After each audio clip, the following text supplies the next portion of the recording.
Good afternoon, everyone. So all of us have a mobile phone. All our customers have it. All our employees have it. But what we'll do in the next few minutes is look at some examples of how we can use these, use basically SMS primarily, use the mobile phone in business. Hopefully we can go back and start applying some of these ideas here. Before that, let me spend a few minutes just giving you an overview of the digital scenario in India, essentially in the internet and mobile space. So 3 questions that we'll basically address are what's happening, what are the opportunities going ahead in the space, and finally 5 case studies, 5 examples of how mobiles can be used. So what's the digital India story really? So if you look at some of the numbers today in India, PCs basically at about 30 million, growing at 7 to 8 million a year. And they're equally split basically between the SME segment, homes, and the large enterprises and government. Internet users are roughly at about 50 million, growing at about 10 million. Half the internet access is coming in from cyber cafes. And this is the area where actually we have lagged. We should have been way past 100 million broadband connections. We're only a fraction of that. And I think until India or government really realizes that broadband needs to become core infrastructure for businesses in India, we're going to lag in that area. Hopefully the the auctions coming up in Jan will start seeing the scenario change in the next year.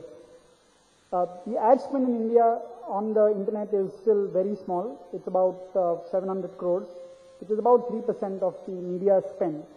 And on the transaction side, where consumers are spending money, tickets has taken off, trading, financial trading, a lot of that is happening, and of course things like matrimony. On the mobile side, which is really the more exciting part of India, in the digital space, we can think of India as 2 markets really. The top of the pyramid, about the top 25% of users, 100 million, that has a larger ARPU. So you think of that as an ARPU of 500 rupees a month, so average revenue spend per user. We keep seeing the average spend is 150 to 200 rupees, but this segment, so think of these as the first 100 million people who basically got mobile phones in India. At some point of time, we all were paying probably 3 to 4 rupees a minute. So the spending power is there with this audience. And there's a non-voice ARPU, my estimate about 75 rupees a month.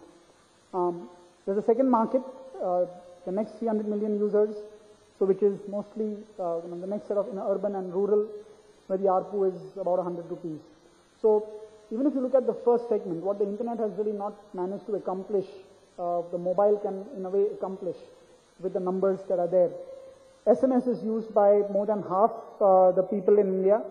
Language still remains a challenge, but there are a number of initiatives to make that easier going ahead.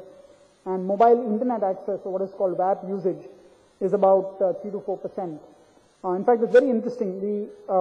Going ahead in the next 3 to 4 years, we are going to see a tremendous growth in the mobile internet space. In fact, Morgan Stanley yesterday released a report which basically says that they expect in 5 years, especially in developed markets, and I think India can also lead because we have limited legacy. In developed markets, more users are going to come into websites from the mobiles than from desktop PCs. So I think the mobile internet is going to play a more and more important role, and it's driven by both better devices, so you have smartphones, and even the lower end phones actually can support mobile web access, as well as higher speed networks. So we have 3G coming up hopefully in a year's time. But the reality of India today is that you see, basically there are 2 primary screens in our life for the most part in across India. It's the TV and it's the mobile, really, where if you look at the attention which is being spent by people.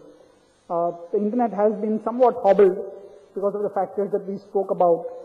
But I think if we can get a broadband act in place, I think we can have dramatic growth out there, which is actually lagging.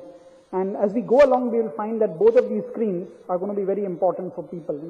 Both the small screen, which moves with us, and the big screen, which is fixed. So what are the opportunities if you look ahead in the space? I think in the mobile space, really it's very interesting. I mean, we've all seen the stories coming out this year in terms of the dramatic shift which has taken place in perception about the sector. It was very cash rich, etc. And now you have a lot of competition. Companies, the operators have lost, in some cases, 50% of their market cap in the last year. what's happening is that there are 5 kind of structural changes which are happening, 5 disruptions which the industry is seeing. And those actually create opportunities for new entrants also, not just in the voice space, but also in the data space. And we'll talk about a little of that later. But so mobile number portability is coming in. It's going to get probably delayed by a few more months. But essentially it will allow people to switch operators and keep their mobile number. The second is MVNO, so mobile virtual network operator. So it will enable organizations to essentially have a direct-to-consumer relationship using the mobile network and offering mobile services. So I think the Future Group, Pantaloon, etc., Big Bazaar, they are looking at becoming an MVNO. Virgin Mobile is sort of an MVNO. They call it a franchise agreement with the Tatas. But they can have the direct-to-consumer relationship. They can sell products and services in their name without having to buy spectrum. They basically rent out the spectrum from one of the existing operators. Third one is the 3G and mobile broadband, which will come in. For the last 4 years, I keep saying 3G is 1 year away. I think we are still 1 year away, unfortunately. So hopefully by the time Milagro has its event next year, a lot of us should have 3G phones. As long as we do the auctions cleanly. But that I think has the opportunity, not just the 3G, but also mobile WiMAX. So essentially what it does, especially in a country like India where the wireline infrastructure is not as good, it creates an envelope of connectivity. So whether it's factories being connected, remote areas being connected, we've already seen what mobile can bring in, but now if you can get high-speed connectivity, so many more things can start happening.